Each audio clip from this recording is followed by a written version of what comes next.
राजीव नयन राघवेंद्र सरकार की अहेतुकी कृपा से हम लोग हनुमान जी के चरणों में बैठकर भगवान की कुछ चर्चा कर रहे हैं। भगवान के धनुष भंजन का प्रसंग चल रहा है।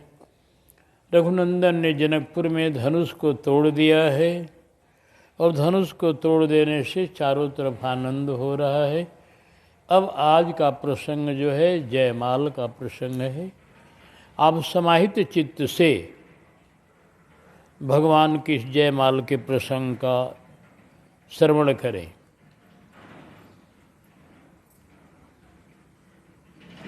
धनुष टूटने के बाद बाजे बजने लगे, गीत गान होने लगे। कुछ देर तक बहुत शोर मचा रहा। इसके बाद सतानंद जी ने किशोरी जी को आज्ञा दिया। राम जी को धनुष तोड़ने की आज्ञा कौन दिए थे? बोलिए आप लोग। विश्वामित्र जी दिए थे। राम जी को धनुष तोड़ने की आज्ञा विश्वामित्र जी दिए। आज सिया जी को जयमाला पहनाने की आज्ञा विश्वामित्र जी नहीं दे रहे हैं, सतानंद जी जो पुरोहित हैं जनक जी के। क्यों कि बात यह है कि अभी वशिष्ठ जी तो आए नहीं हैं, इसलिए श्री विश्वामित्र जी पुरोहित का काम कर रहे हैं राम जी के तरफ से। यह धनुष का तोड़ना विवाह का प्रसंग है। विवाह के प्रसंग में पुरोहित की ही आज्ञा चलती है, उसी की आज्ञा के अनुसार सब विधि विधान होते हैं।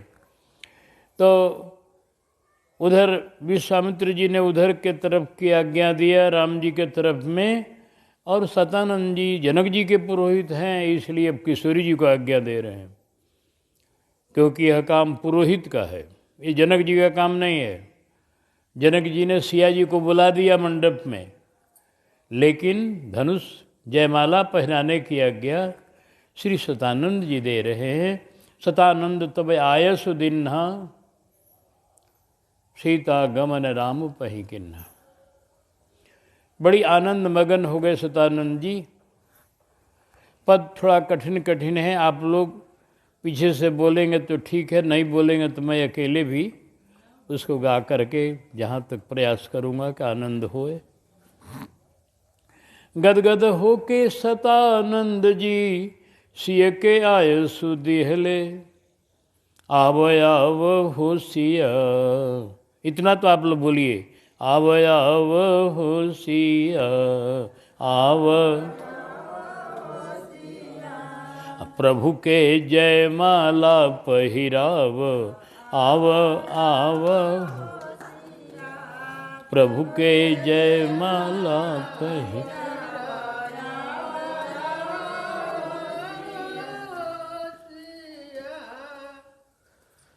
प्रभु के जयमाला पहिराव।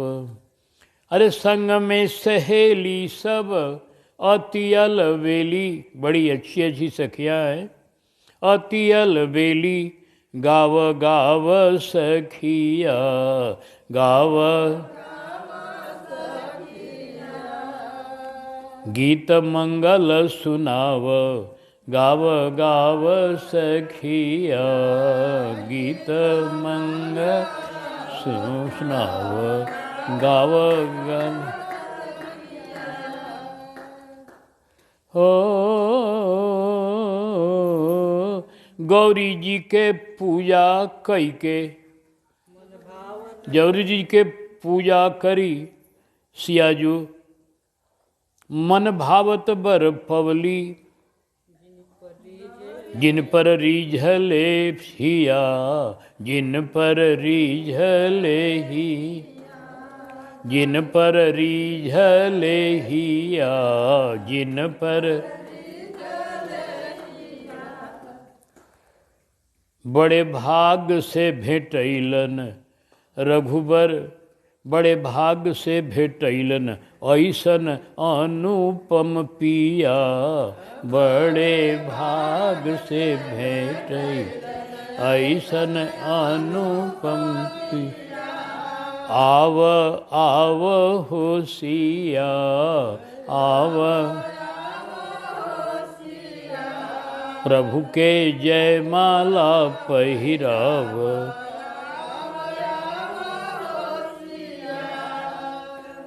अरे कौन तप कैले रघुबर सियाजू भेटैली। कौन तप कैले रघुबर सियाजी भेटैली।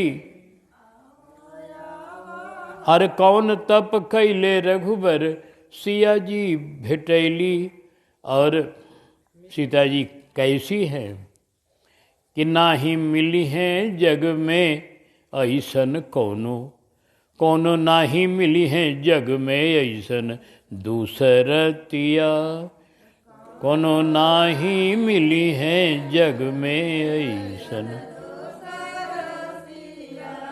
आव आव होशिया आव प्रभु के जयमाला पहिराव। अब प्रभु के जयमाला पहिराव। अरे गोरी गोरी देहिया के सांवर परिछैया। जाने सारी दुनिया जाने सारी जाने सारी दुनिया जाने सारी। सियाजी सोना ऐसन गोर तू त बाड़ करिया। सियाजू तू त बाड़ करी। आव आव होशिया आव आव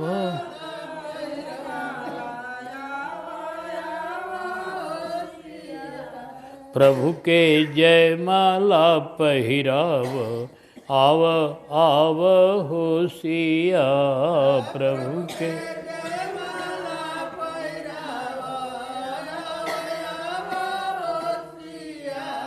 प्रभु के जयमाला पहिराव। आव आव होशिया प्रभु के।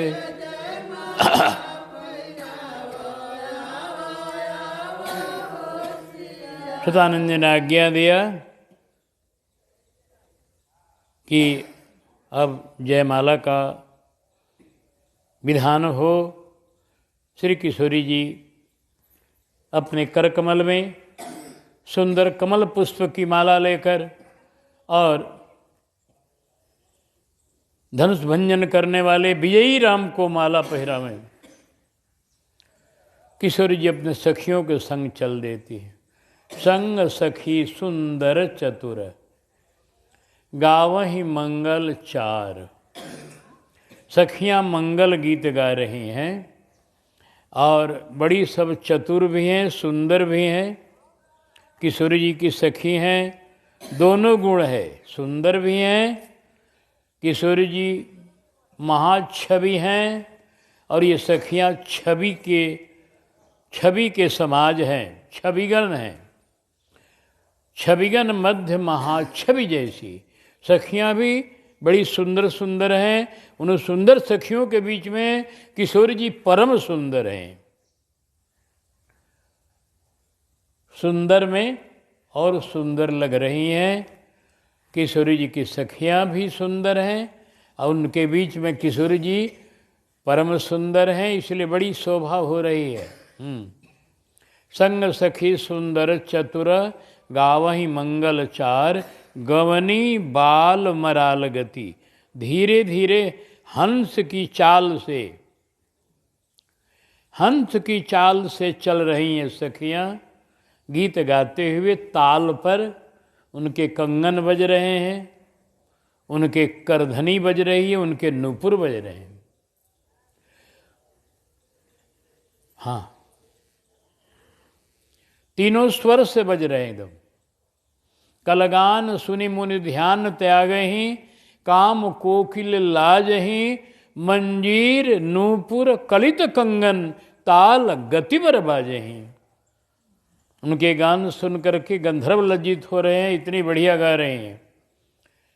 और उनके चरणों के नूपुर, उनके कमर की करधनी और हाथ के कंगन तीनों ताल से बज रहे हैं, चल रही हैं एकदम बिल्कुल जैसे कोई नृत्यकार चलता है, अपना गोल धरता है, उसके नूपुर बजते हैं ताल से, वैसे सखियां भी ताल से चल रही हैं और ताल से उनके नूपुर बज रहे हैं, करधनी बज रही है, कंगन बज रहे हैं। बड़ी सुंदर शोभा हो रही। सखिन मध्य सिय सोहति कैसे,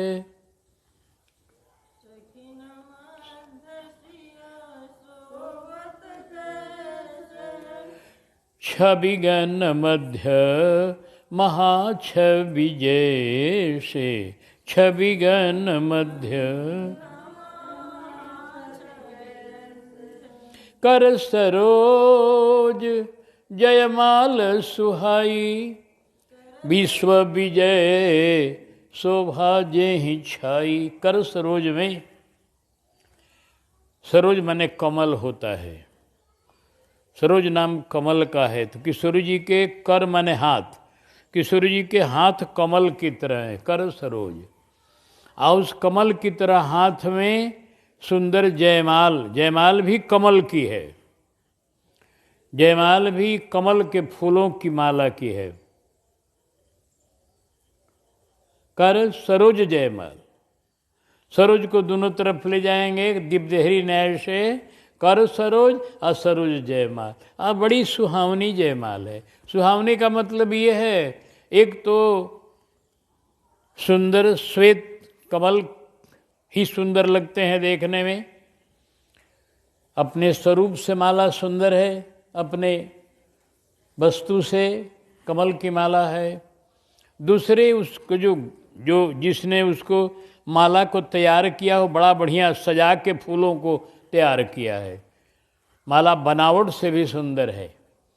तीसरे किशोरी जी के हाथ में है, तो किशोरी जी का कर कमल सुंदर, किशोरी जी का सारा अंग सुंदर, तो किशोरी जी के हाथों में आने से माला और सुंदर हो गई है। संग से सुंदर, स्वरूप से सुंदर, बनावट से सुंदर और संग से सुंदर। ये माला गुण से भी सुंदर है। कहा है कि ये माला जो पहिरेगा, इस माला में गुण है कि जो इस माला को धारण करेगा वो विश्व विजयी होगा। सब लोग इस माला को नहीं धारण करेंगे, विश्व विजयी बनाएगी माला। विश्व विजयी का एकदम सबूत होगी कि देखो माला पल गई गले में, विश्व विजय का ये जयमाल है।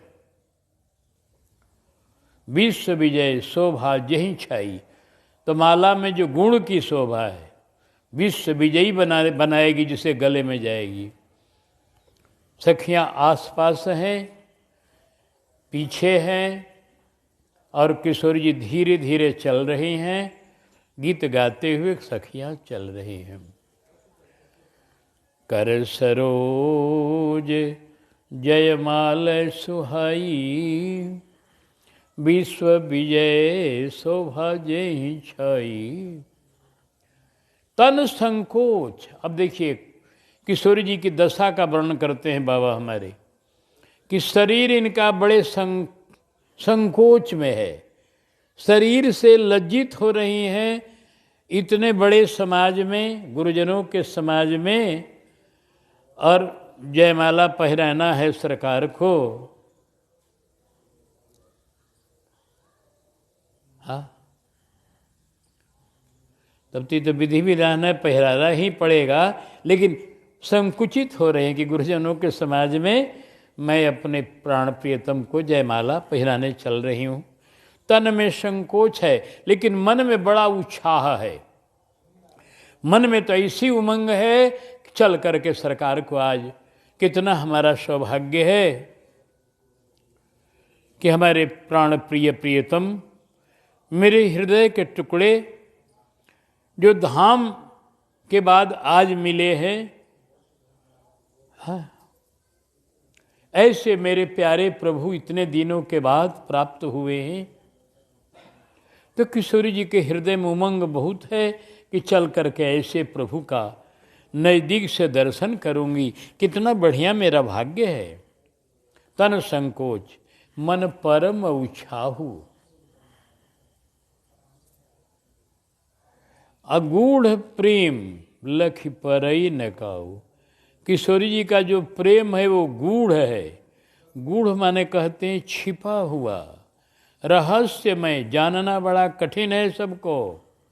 इनका प्रेम नहीं कोई समझ रहा है, कितना प्रेम इनको राम जी में। इनके राम जी को, इनका राम जी का प्रेम कोई समझ भी नहीं सकता है जल्दी, जब तक ये कृपा न करें। रघुनंदन के चरण में किशोरी जी की प्रेम की जो स्थिति है वो अवर्णनीय है, अनिर्वचनीय है। उसको वचन से नहीं कहा जा सकता है। उसको कोई कितनो विद्वान चाहे तो वर्णन किसी तरह कर नहीं सकता है। उनका प्रेम वचन से परे है, बुद्धि से परे है। गूढ़ प्रेम लखी परई न काऊ। एक बात और भी है, ये बेटी जिसकी है, ये बेटी हैं ज्ञानी शिरोमणि जनक राज जी की। और जनक जी का प्रेम भी गूढ़ कहा गया है। बाबा गोस्वामी जी वंदना करते हुए कहते हैं, परिजन प्रणवं परिजन सहित विदेहु, प्रणवं परिजन जाहि राम पद गूढ़ स्नेहु।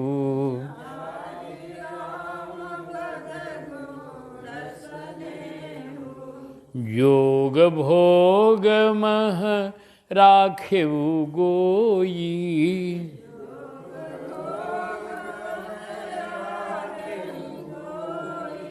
राम बिलोकत प्रगटेउ सोई, राम बिलोकत प्रगटेउ।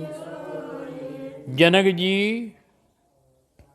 की वंदना करते हुए बाबा कहते हैं कि मैं जनक राज जी की वंदना करता हूँ, जिनका राम जी के चरणों में बड़ा ही रहस्यमय गूढ़ प्रेम है।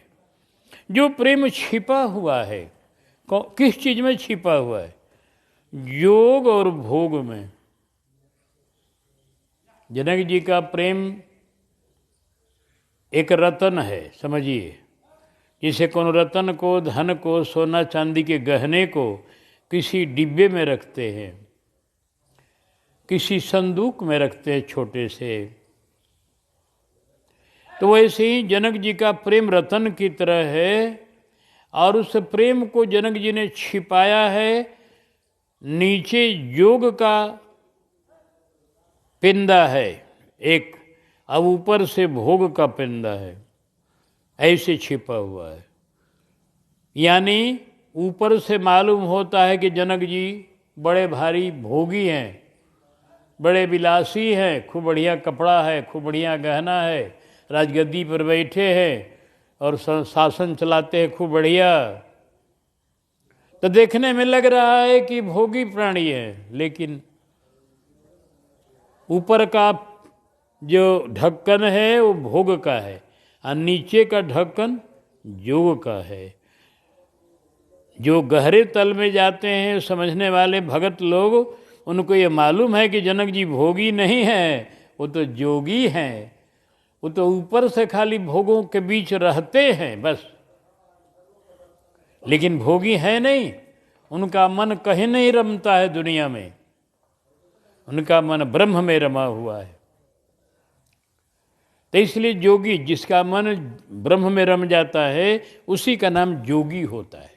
जिसके मन का जोग संसार से हटकर, संसार में कहीं जिसका चित्त नहीं जाता है, चित्त की वृत्तियां कहीं नहीं जाती हैं, योगश्चित्त वृद्धि निरोध है। एकमात्र ईश्वर में जिसका चित्त जाता है बारंबार, उसी का नाम योगी होता है। जनक जी वही योगी हैं। इनका मन एक एक क्षण प्रभु के चरणों में है, प्रभु के ब्रह्मानंद में। पहले ब्रह्मानंद में थे, पहले निर्गुण निराकार के ध्यान में थे, अब सगुण साकार ब्रह्म राम जी के ध्यान में। तो नीचे वाले योगी जानते हैं, जो गहरे तल में बैठने वाले विचारक महात्मा लोग हैं, वो लोग जानते हैं कि जनक जी ऊपर से योगी है, इनका तो वास्तव भोगी है, वास्तव में ये योगी हैं। लेकिन और रहस्य की बात यह है कि न ये योगी और भोगी के बीच में इनका राम का प्रेम छिपा हुआ है। इनके राम प्रेम को कोई नहीं जानता था, ये छिपा हुआ था। जैसे संदूक में रखा हुआ रतन कोई देखता नहीं, कोई जानता नहीं था कि जनक जी राम जी के प्रेमी है। तो जाने कि ब्रह्मानंद में है, निर्गुण निराकार ब्रह्म का चिंतन में डूबे बस। लेकिन जब राम जी को देखे ये, तो ढक्कन खुल गया। वह ढक्कन खुल गया और जो उनमें छिपा हुआ रतन, प्रेम रूप रत्न था, वो प्रकट हो गया। लोगों ने देखा जनक जी भगवान के चरणों में सर्वस्व निछावर कर दिए। एकदम राघव के प्रेम में ऐसे मगन हुए कि अब फिर वहाँ से हटे ही नहीं। तो ये गूढ़ प्रेम वाले हैं, जो इनके प्रेम को समझना कठिन था लोगों को। वो तो जब राम जी आए तो इनका प्रेम प्रकट हो गया, तो लोग जाने कि जनक जी राम जी के प्रेमी हैं। तो जैसे गूढ़ प्रेम जनक जी का था, उसी तरह से गूढ़ प्रेम उनकी बेटी जानकी का है। बाप के अनुसार बेटी का जीवन ठीक वैसा ही है। इनकी बेटी का प्रेम भी सब नहीं समझ सकता। गूढ़ प्रेम लखी परई न काहू, गूढ़ प्रेम लखी परई न। जो किसी को न समझ में आवे, दिखाई न दे, उसी का नाम गूढ़ है। हाँ, भरत जी के प्रेम को भी गूढ़ कहा गया है। हाँ, गूढ़ स्नेह भरत मन माही, रहे नीक मोहि लागत नहीं। गूढ़ स्नेह।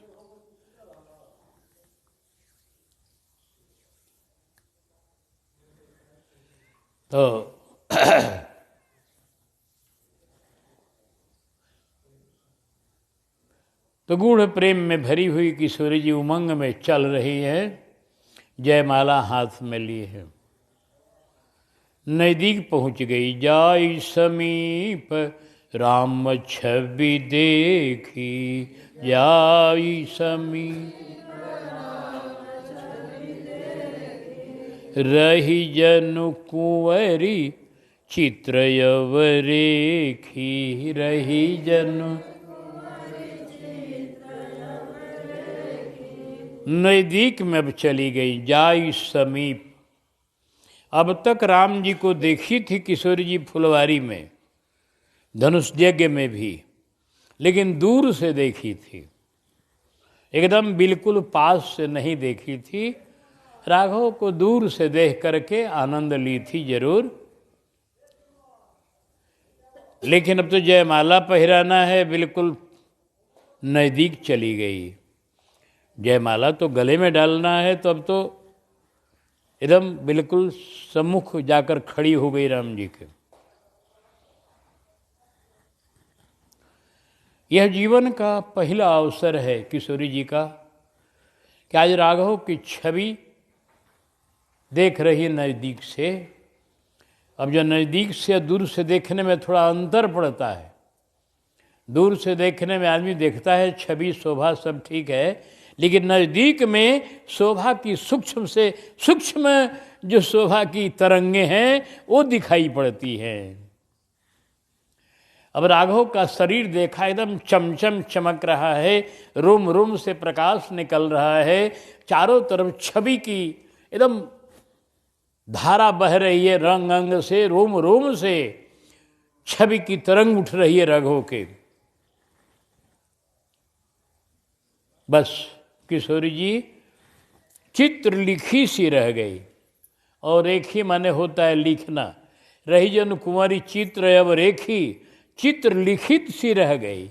जैसे कोई फोटो कहीं लिखा गया बनाया गया हो चित्र, वैसे किशोरी जी हो गई, चित्र हो गई।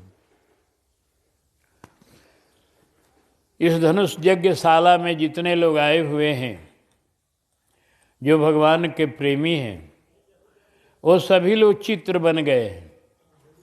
ये राम जी ने देखा। राम बिलो के लोग सब चित्र लिखे से देख। सभी लोग चित्र बन गए थे बिल्कुल वहाँ, लेकिन किशोरी जी चित्र नहीं बनी थी अब तक। काहे नहीं बनी थी? कारण है इनके हृदय में धनुष की कठोरता, पिता के प्रण की दृढ़ता और रघुनंदन की सुकुमारता, ये तीनों इनको बड़ी बेचैन कर रही थी। राघव सुकुमार हैं, धनुष टूटेगा नहीं इनसे, अब बिना टूटे हमको मिलेंगे नहीं जब तक ये धनुष न तोड़ेंगे। धनुष बड़ा कठोर है, धनुष का उठना कठिन है, तोड़ना तो बहुत दूर की बात है। धनुष की कठोरता, पिता का प्रण भी बड़ा दृढ़ है, वो प्रण को छोड़ेंगे नहीं। ये तीनों बातें किशोरी जी को बड़ी बेचैन करती थी। कोई भांज नहीं बैठ रहा था कि धनुष कठोर है, ये राम जी हमारे प्रभु से टूटेगा ही नहीं। पिताजी का प्रण भी बड़ा कठिन है, वो छोड़ेंगे ही नहीं, तो कैसे प्राप्ति इनकी मुझे होगी? बेचैन हो जाती थी। जब बेचैन कोई रहेगा ना, तो भगवान के दर्शन के बाद भी हो और चित्र नहीं बनेगा। चित्र बनेगा वही जो एकदम जिसका चित्त स्थिर है, जिसके हृदय में कोई खलबली नहीं है। तो जितनी खलबली किशोरी जी को थी वो सब समाप्त हो गई है, क्योंकि धनुष टूट गया। राघव की कोमलता में धनुष टूट गया जी। धनुष इतना कठोर भी, पिता का प्रण भी निभा गया, और रघुनंदन की सुकुमारता से ही काम चल गया। रघुनंदन ने धनुष को तोड़ दिया। तब तो तीनों बातें, अब चिंता खत्म हो गई। किशोरी जी का चित्त अब आनंद में डूबा हुआ है। अब असमंजस नहीं है, टेंशन नहीं है कुछ भी। जब टेंशन नहीं रहेगा तब आप प्रभु का दर्शन कीजिएगा तो आपको समाधि लग जाएगी। किशोरी जी को समाधि लग गई, बिल्कुल चित्र लिखित सी हो गई। क्यों न होगा? जब सब लोग चित्र बन गए हैं तो किशोरी जी बाकी कहे रहेंगी? रही जन कुंवरी चित्र अब देखी। हाँ,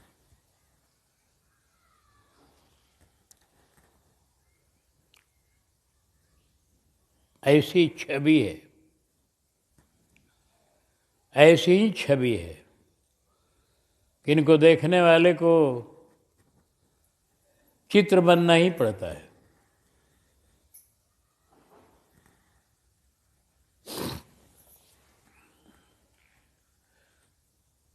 जल जनयन जल जानन जटाहे सिर, जवन उमंग अंग उदित उदार हैं। सांवरे गोरे के बीच भामिनी सुदामिनी से, अति ही अनूप काहू राज के कुमार हैं। कर निसरासन सिलिमुख निखंकटी, अति ही अनूप काहू भूप के तुलसी निहार। सब ग्रामपुर नर नारी रहे, नर नारी जो चितेरे चित्रसार हैं। जैसे कोई चित्र हो चित्रशाला में, ऐसे सब लोग बन जाते थे राम जी को देखने वाले। चित्र बन गए। जब चित्र बन गई तो अब माला क्या पहराएंगी? अब होशे नहीं रहा शरीर का। मन बुद्धि चित्त हमिति विसराई।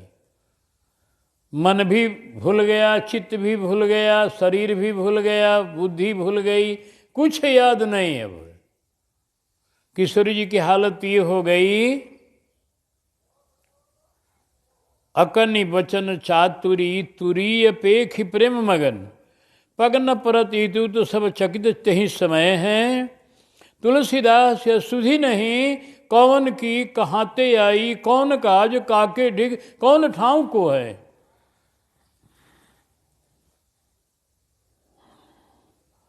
यह अभी किशोर जी को होश नहीं रहा है अब कि मैं कहाँ खड़ी हूँ। ये भी होश नहीं रहा मैं यहाँ क्या करने आई हूँ। ये भी होश नहीं रहा मैं कौन की बेटी हूँ और कौन कार्य करने आई हूँ। सखियाँ मेरे संग में क्यों आई, कुछ होश नहीं रहा। न सखियों का होश, न धनुष टूटने का होश, न अपना होश, कुछ याद नहीं रहा, कुछ भी नहीं। एकमात्र राघव की छवि को देख रही है और उसी में डूब उतरा रही है। अब माला का पहराएंगे, जब होशे नहीं है तो माला का पहराएंगे।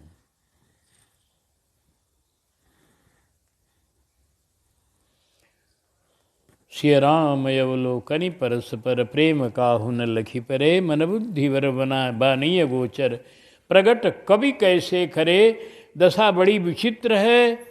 इस विचित्र दशा का वर्णन कोई क्या करेगा।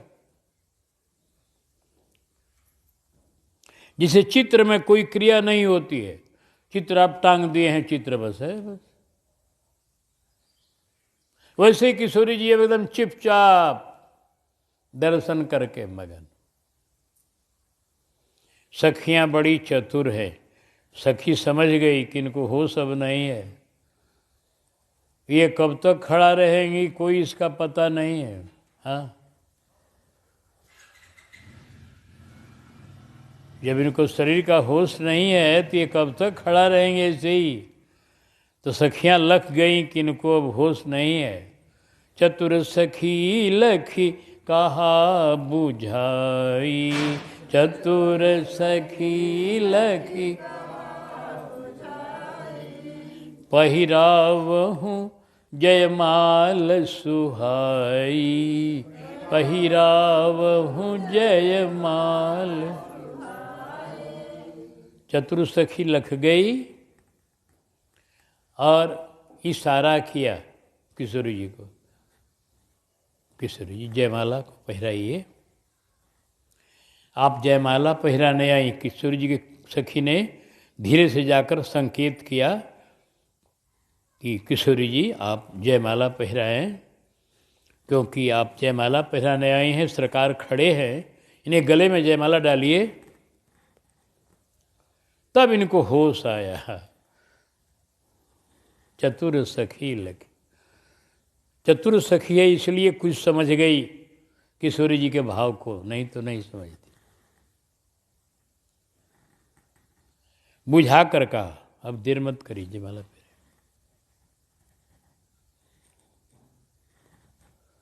तो किशोरी जी सखी का संकेत पाते ही जयमाला उठाती हैं, लेकिन जयमाला उठाती भर है। सुनत जुगल कर माल उठाई, सुनत जुगल कर, सुनत जुगल कर माल उठाई, सुनत जुगल प्रेम विवश पहिराई न जाई, प्रेम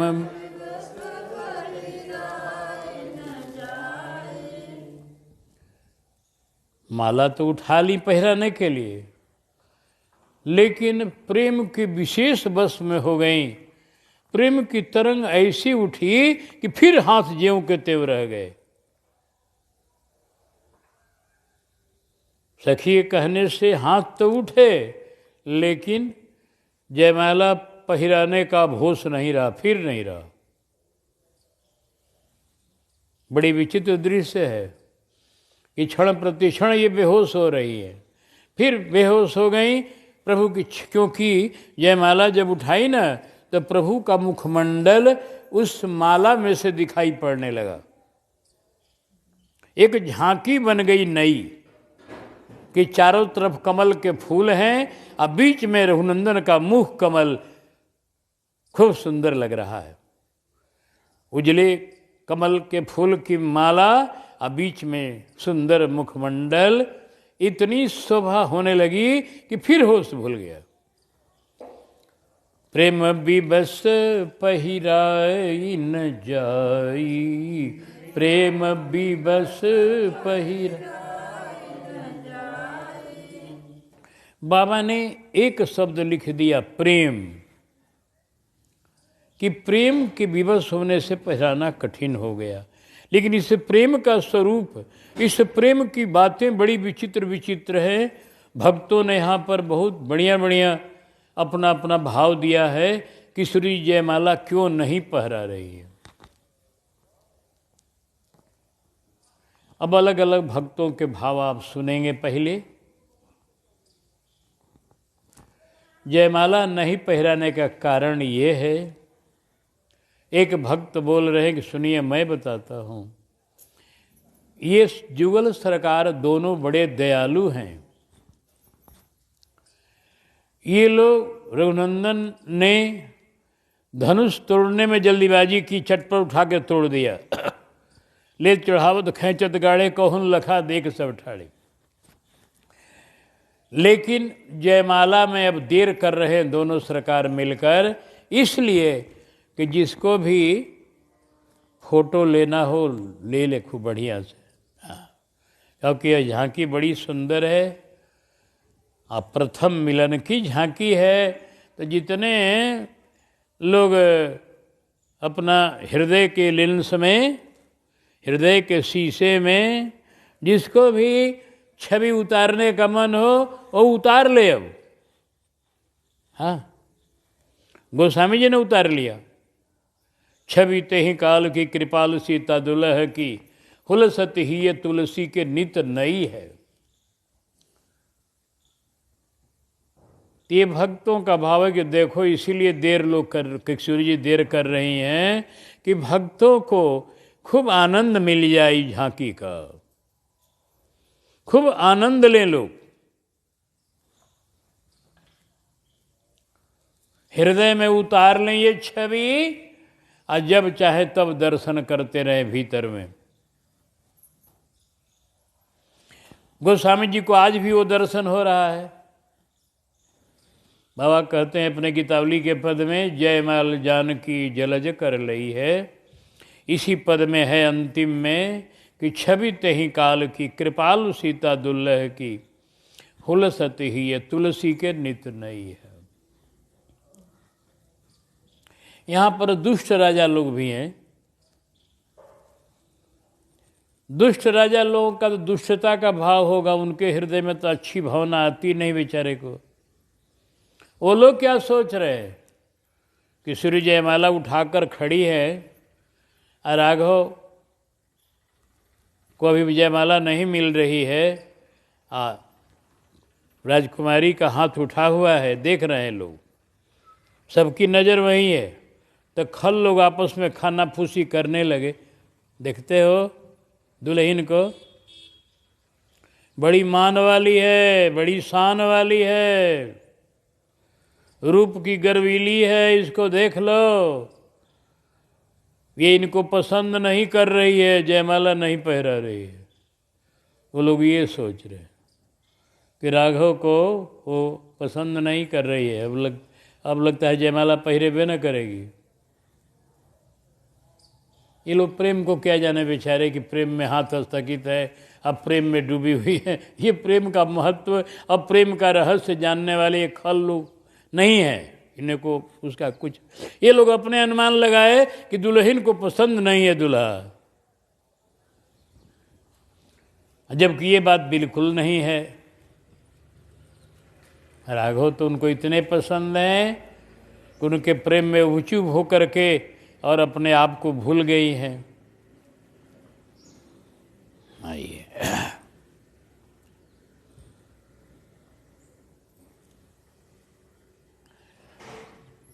अब किशोरी जी का भाव तो बहुत है, लेकिन एक भाव, और भावों का वर्णन भी करेंगे, लेकिन एक भाव मुख्य यह भी है।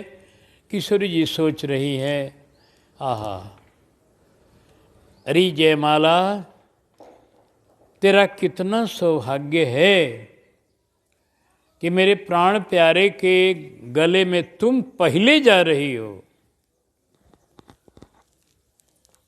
मैंने सोचा था कि हमारे प्राण प्रियतम हैं, हमारे जीवन धन हैं, पहला स्पर्श इनका मैं करूंगी, लेकिन हमसे सौभाग्यशालिनी तुम निकल गई।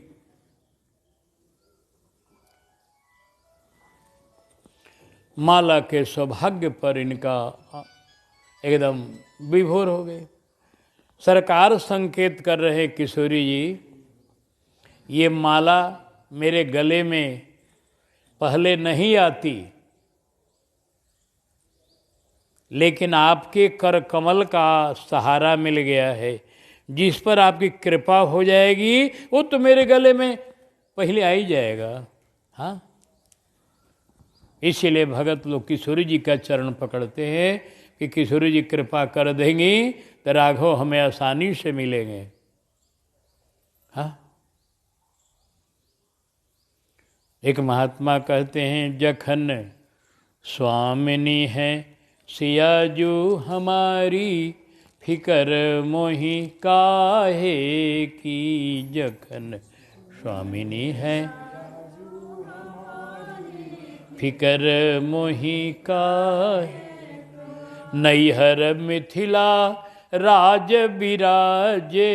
नैहर मिथिला अवधपुरी ससुरारी, फिकर मोहि काहे की। अवधपुरी ससुरारी,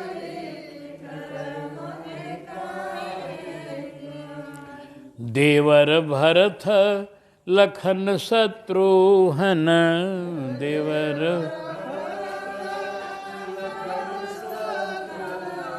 स्वामी श्री अवध बिहारी, फिकर मोहि काहे की। स्वामी श्री अवध फिकर मोहि काहे। और रिद्धि सिद्धि दो चवर डुलावे, रिद्धि सिद्धि सब डुला। हनुमत चरण पुजारी, फिकर मोहि काहे की। हनुमत चरण पुजारी, फिकर मोहि का। स्नेहलता कल युग का करी है, स्नेहलता करी हैं श्री सियाजू सम्हारी, फिकर मोहि काहे की। हरी जखन स्वामिनी है सियाजू हमारी। किशोरी जी है हमारी पर कृपा किए तो हमें कोई चिंता नहीं। हाँ, इनकी कृपा हो जाए तो रघुनंदन बहुत जल्दी मिल जाते हैं। ये राम जी ने संकेत किया, किशोरी जी आपकी कृपा इस जयमाला पर है, और वह इसीलिए हमारे गले में पहले आ रही है। आपकी कृपा का ये महत्व है, आपकी करुणा की ये महिमा है। आइए, मिथिलावासी भाव, मिथिलावासी इस दृश्य को सब देख रहे हैं। एक मिथिलावासी ने कहा, हमारे गुरुदेव बोले कि लीजे पहिरी जयमाला, सुनहु नृप दशरथ के लाला। लीजे पहिरी जय,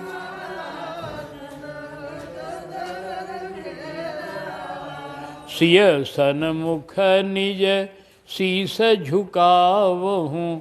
सिय सन्मुख निज शीस झुक।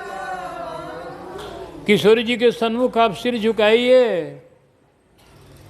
आप सिर झुकाने में लज्जित हो रहे हैं किशोरी जी के, तो आपको अब ये लज्जा छोड़ना होगा। सिर झुकाकर जयमाला पहन लीजिए, सखी लख लखी सखी होवे निहाला, सुनहु नृप दशरथ के लाला।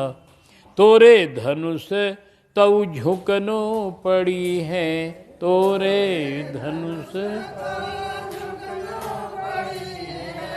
पड़ा सखिन से पाला, सुनहु नृप दशरथ के लाला। पड़ा सखिन से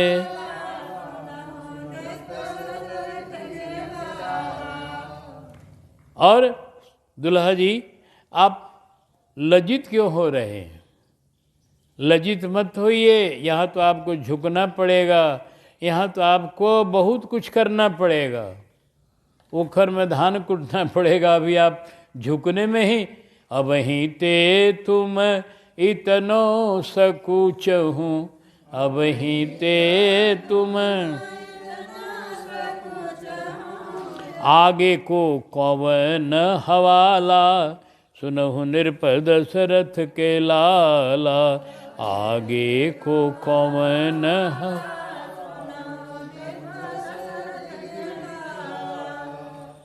अकड़े खड़े रहोगे कब तक, कड़े खड़े बनो न खड़े वाला, सुनहु नृप दशरथ के लाला। कब तक अकड़े खड़े रहेंगे आप?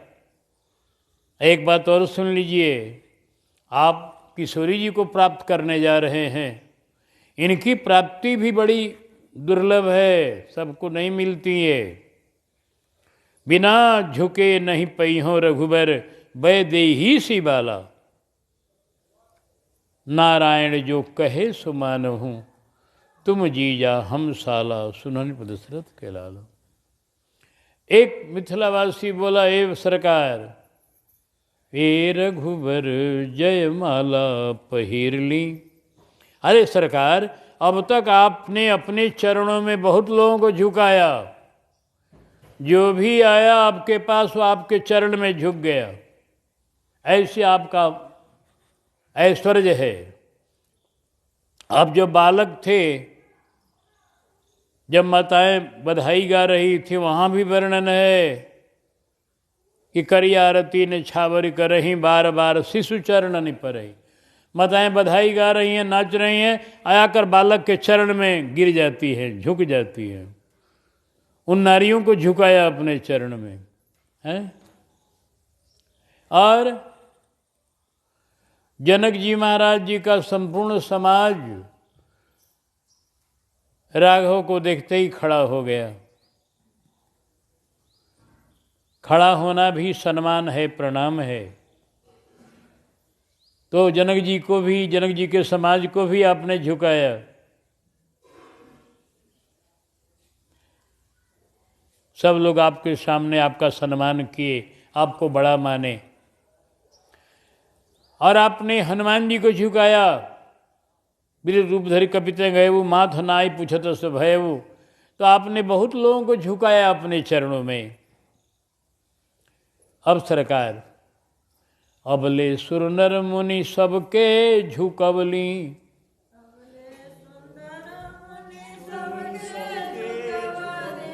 अब तक आपने सुर नर मुनि सबको अपने चरण में झुकाया, और आज आप मिथिला में आई, आज अपने निहुर ली, आज अपने झुकिए। अब तक आपने सबको चरण में झुकाया, अब ले तो सब कर गई बहुर ली। अब तक सबका आपने गया हुआ जीवन लौटाया, गया हुआ वस्तु लौटाया, गया हुआ राज्य लौटाया, गया हुआ वंश लौटाया।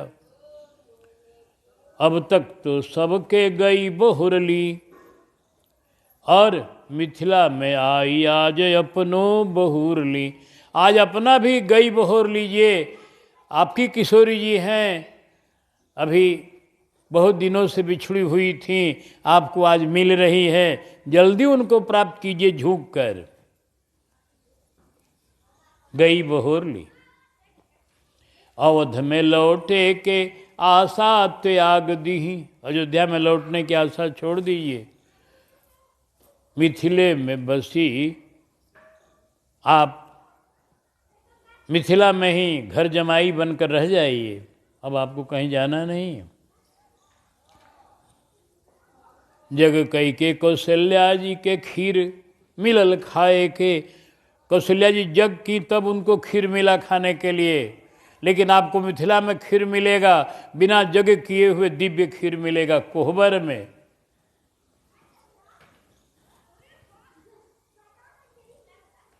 कोहबर में आप आकर के उस खीर को खा लीजिए। अब आप निहुर करके जयमाला धारण कीजिए। एक मिथिलावासी ये बोला कब देर मत कीजिए। एक मिथिलावासी कह रहा है भाई क्या करें किशोरी जी, राम जी के सम्मुख जाके सिया जी ठिठकली, पहिराई कैसे।